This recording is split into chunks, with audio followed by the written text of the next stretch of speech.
What's your name? I'm here representing Brian Musgrove. You're Brian Musgrove? I'm here representing. I have no idea what that means. So why don't you come up to the podium?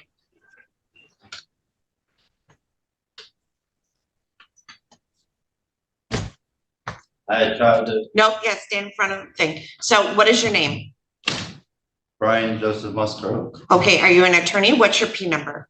I'm not an attorney. So then you can't represent Brian Musgrove. So you are a defendant, correct? I'm an executor on that estate. Okay, so none of that is valid or legal. So you have an attorney? He's not doing nothing for me. Okay, that was my question. Do you have an attorney? Yes or no? I have, yeah, he was supposed to be representing me, but. So you have Michael Dagger-Margosian. Okay, so he's your attorney. Okay, so go have a seat. When Mr. Dagger-Margosian gets here, I'll call your case, okay?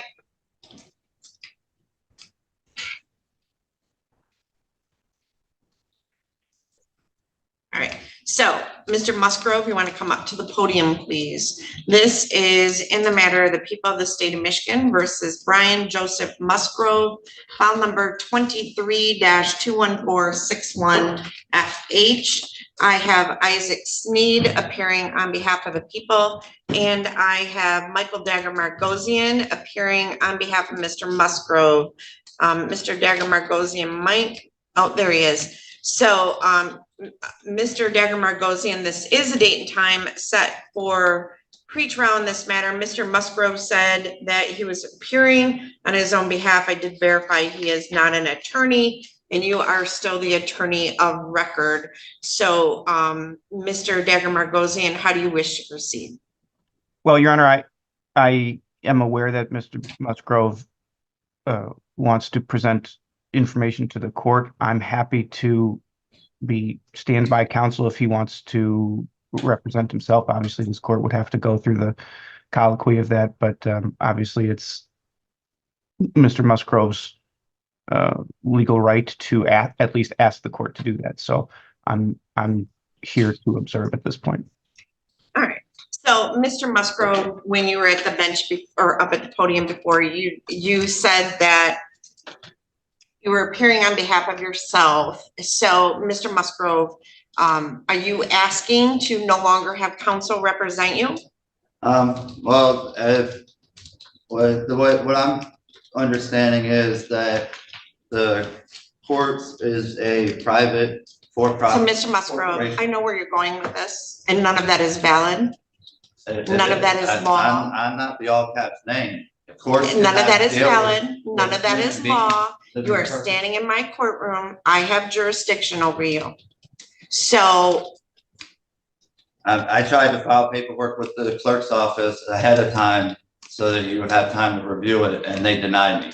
I know what you're talking about. None of that is valid under the law of the state of Michigan or the Constitution of the United States of America. What do you mean it is? No. The Supreme Court says it is. What does it say it is? The Supreme Court says that if we were at the age of 18, we were supposed to claim our minor status. Nope, not valid. Okay. So here's what I would say to you. Mr. Dagger-Margosian is, like most of our public defenders, exceptional attorneys and very well versed in the law and very experienced. He gives legal advice. You may not like the legal advice, but it's usually good advice. I've never had anyone from the public defender's office not wholeheartedly try to represent their clients. So what you are talking about is not valid, and it is not going to get you out of this case. You're not going to be able to say all those things because it's not valid. Everyone involved in this court case has a financial interest in the case. I don't have a financial interest in your case. I get paid by the state of Michigan, whether you plead, whether it gets dismissed. I don't make any money off you. We have budgets. The court system is not a profit generating revenue. We are here to represent people so that people who are charged with crimes are protected. People who are victims of crimes are protected. And that's why we have all these. In order for there to be a crime, there has to be a victim. There is no. Well, there is a victim in this case. The victim would be the company. You are charged. I can't face actually. Just hold on. So your crime that you are charged with, which you are innocent as of this time, let me grab the right file, is failure, this is let me see. This is an embezzlement charge. So you are charged in count one with embezzlement 50,000 or more, but less than 100,000. That being an agent, servant, or employee of Hardwoods of Michigan Industries did convert to your own use without the consent of your employer or principal, industrial tools and equipment in the amount of $68,938.40 or money or equipment. And that's a 15-year felony. So if you are found guilty by a jury, you can go to prison for up to 15 years. You're charged in count two with using a computer to commit a crime.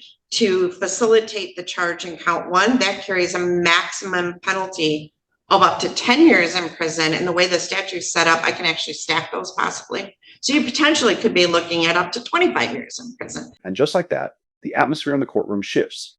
Up until now, this sounded almost surreal. Strange legal theories, awkward interruptions, courtroom confusion.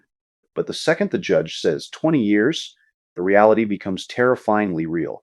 Because beneath every bizarre courtroom moment is something easy to forget. A human being may be about to lose decades of his life. So the victim that's alleged in this would be that business. Right, and I can't face that accuser because that business can't get on the stand for me to ask questions, and a third party. But their can't stand representative it. can. Yes, they can. Yes, They they can? can. Yes, they Okay. can. So I have 189,000 of student loan debt that was forgiven to be a lawyer. You do not. And Mr. Dagger Margosian, Mr. Isaac Sneed, all of the attorneys here went to law school to know the law, and their job is to advise you of the law. So Yeah, yes, but they they're can. going- Yes, They're you going can be by charged. everything, all the can't- laws and statutes that you guys go by Are for legal. corporations. They're for Still a crime. Still a crime. But I'm not Still a a fictitious crime. corporation, I'm a living person. Yep, and that's why you're Okay. standing in front of me. If you were dead, the case would be dismissed. Yeah, the all caps name is that. That means nothing. That's not valid. It's Okay. not legal. right. So do you want to represent yourself or do you want to have an attorney to represent you? I need some time to think. Okay, That pause says everything. For the first time in the entire hearing, the confidence disappears. The scripted arguments stop. The courtroom theories fade away. And what's left is a man suddenly realizing the consequences may be far more serious than he imagined. Sometimes the most powerful courtroom moments aren't shouting matches or dramatic verdicts. Sometimes it's silence.